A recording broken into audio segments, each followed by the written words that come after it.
कृषी मंत्र्यांच्या जिल्ह्यात नवीन वर्षाच्या तोंडावर शेतकरी संकटात सापडलाय।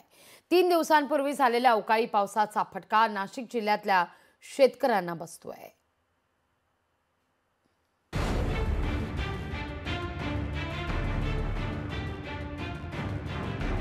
सलग 2 दिवस झालेल्या अवकाळी पावसानं येवला, मनमाड, सटाणा, दिंडोरीसह नाशिक जिल्ह्यातील ग्रामीण भागात 172 हेक्टर पिकांचं नुकसान झालंय।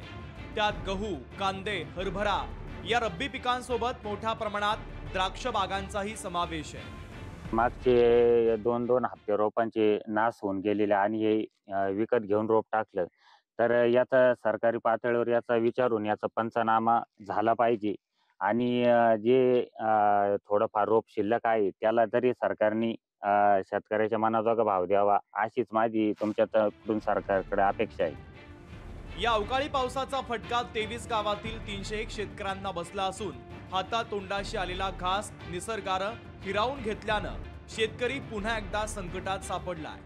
पंचनामे करून नुकसान भरपाई देण्याची मागणी शेतकऱ्यांनी केली आहे। आमचा आणि रात्री साधारण 12-12:30च्या दरम्यान पाऊस आला आणि 1 एकर गव्हाचं नुकसान झालं। सरकारने ते थोडं लक्ष ठेवून पंचनामे वगैरे करून गव्हाची झालेल्या पिकांची नुकसान भरपाई करावी।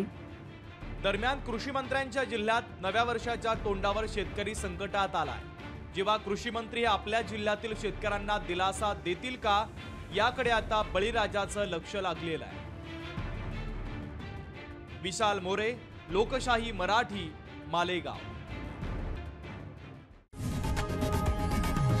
लोकशाही मराठी ऐका, पहा, जागरूक रहा।